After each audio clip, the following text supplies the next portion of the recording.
Hey guys and gals of YouTube, I'm your host Triple J, and today we're going to be reviewing something other than a gun.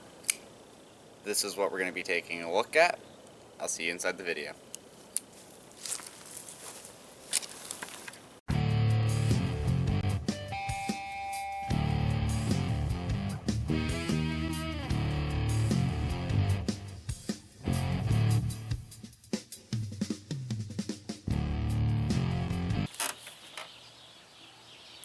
Alright, so like I said in the intro, today we are going to be looking at the Kershaw 3160, which is also known as the Kershaw Crown. I do happen to have two of them today. One's mine, one I borrowed from a friend. There are a few slight differences. We'll talk about those later. So I decided to do the review on this video, review on this knife because I've been carrying this knife consistently as part of my everyday carry for 2 years, 2.5 years, something like that. Quite a while. Longer than I make it with most, most knives. So I picked it up because I was going to be working security at a county fair and wanted a knife for cutting rope, opening packages, just general work, and I fell in love with it. Now, one of the first points I will say about this knife is it's about a $15, $20 knife, but it's a name brand like Kershaw. So basically what this is this is kind of a low-end Kershaw. Well, not basically, it is, but it's still a higher quality than most knives in the same price category. It's a 3¼ inch blade, and the knife is 7½ inches overall when open. And both models are pretty much the same size. There's a slight difference in the weight. I'll get into the models here in a minute. My knife, which is the Crown 2, is 3.8 pounds. The Crown 1 is, I think, 310, or maybe I have that backwards and this is 3.8 and mine's 3.6. There's about a 0.2, 0.3 ounce difference between the models. Hang on.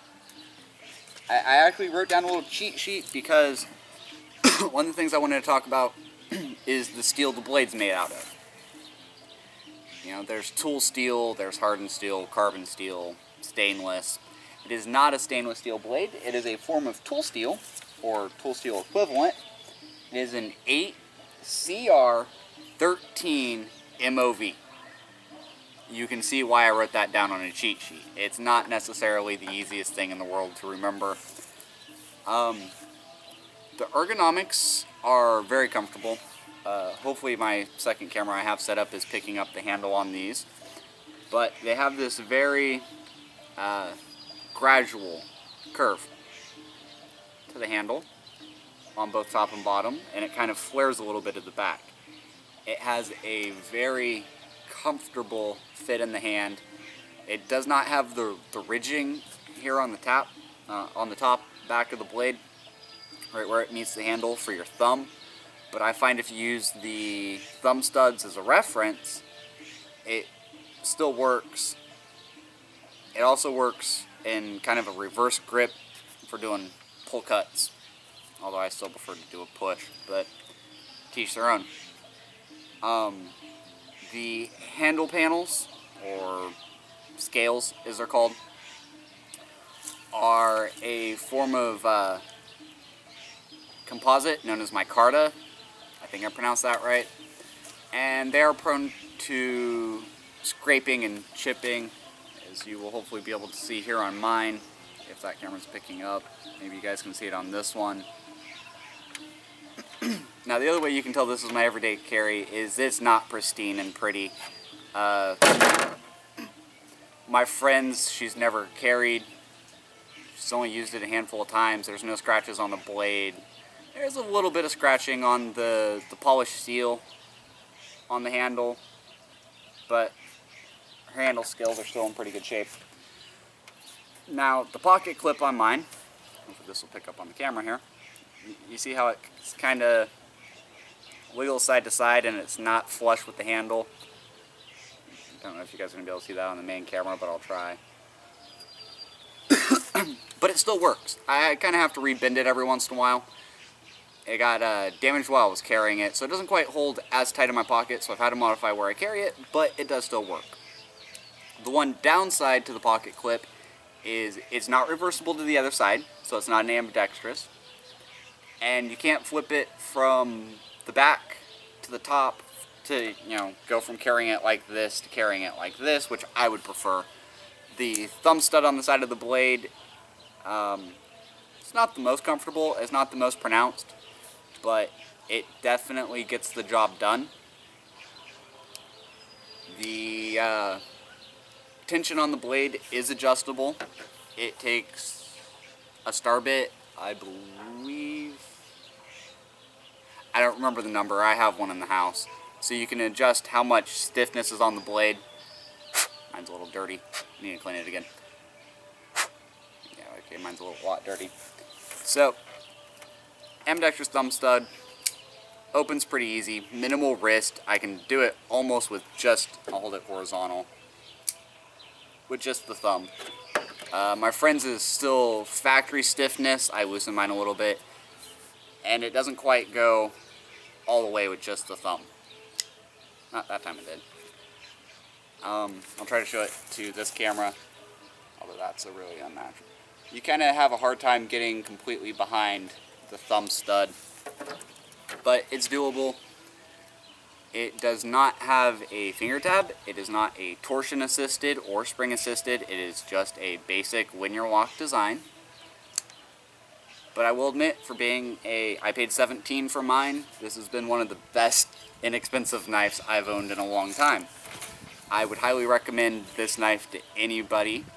I think they're still making them. I haven't seen one in the store in a while, but you might want to check the Kershaw website or maybe some online stores. I bet you could find one. Maybe even one of the old Crown 1s. Oh, that was one of the other things I did want to mention. Got attacked by a leaf. I don't know if it's going to pick up on cam.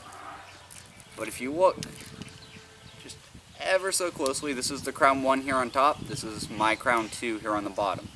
And it may not actually be very distinct or show up very well for you guys, but there's a slight difference in the blade shape. Mostly on the bottom of the blade and not so much the top.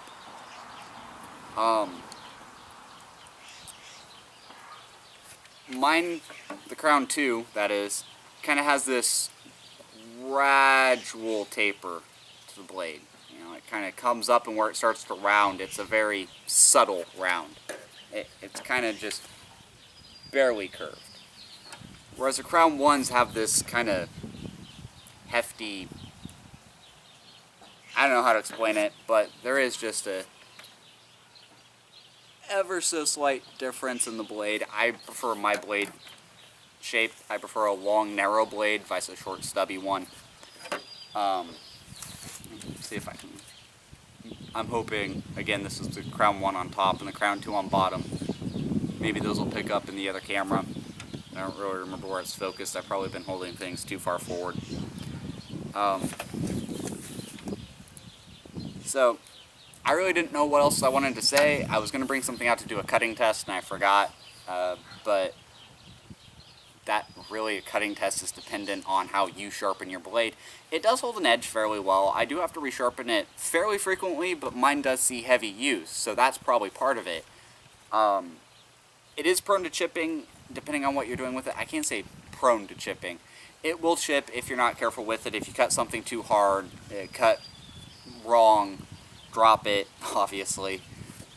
But for the most part, it holds its edge really well if you're doing light, everyday work, cutting open boxes, cutting rope, thing like that, depending on what you do. It holds its edge fairly well. I haven't sharpened mine in about a month and a half, and it's getting a little dull again, so I need to sharpen it. But it's a great knife. It's not that heavy. It's about 4 inches when it's closed. I mean, if you can do the math, if it's 3.5 overall, 3¼ inch blade, it makes it about 4¼ inches when it's closed, which isn't that bad. It's fairly light. Just kind of, I don't really have anything to compare it to. It's just a little bit heavier than my cell phone. Maybe the same weight, just distributed differently. So it's really not that bad to carry on you every day. I stick this in the spot I carry it in every morning before I leave my house, and most of the time I don't even notice it's there until I need to use it. It's a great knife. They're inexpensive. I honestly wish I would have bought 2 or 3 of them at the time, because I know eventually, unfortunately, I will probably end up breaking this. I can be kind of hard on knives, or losing it. I've lost a lot. But I'm getting sidetracked. The Kershaw 3160, also known as the Kershaw Crown 1 and 2.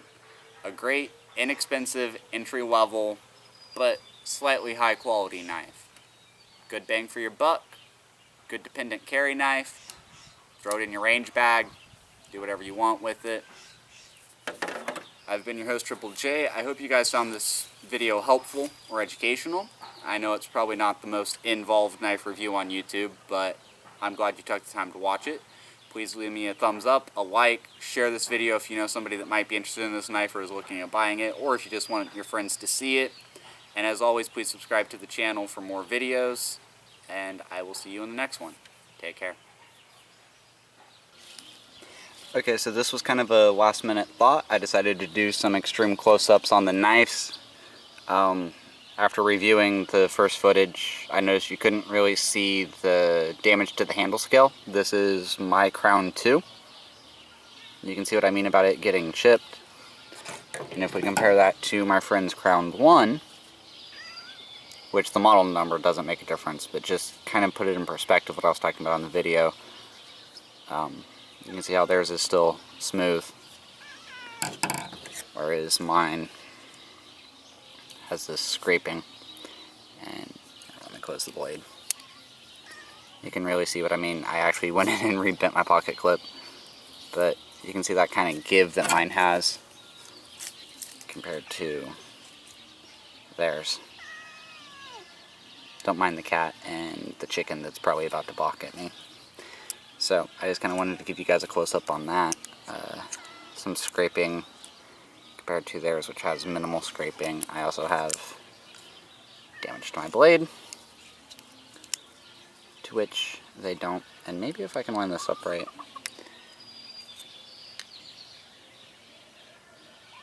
Now you can kind of see the difference in the blade shape that I was talking about, the Crown 2 being on bottom and the Crown 1 being on top. So, just a quick little addition to add on to the end of the video. I've already signed off, so I will see you guys in the next video.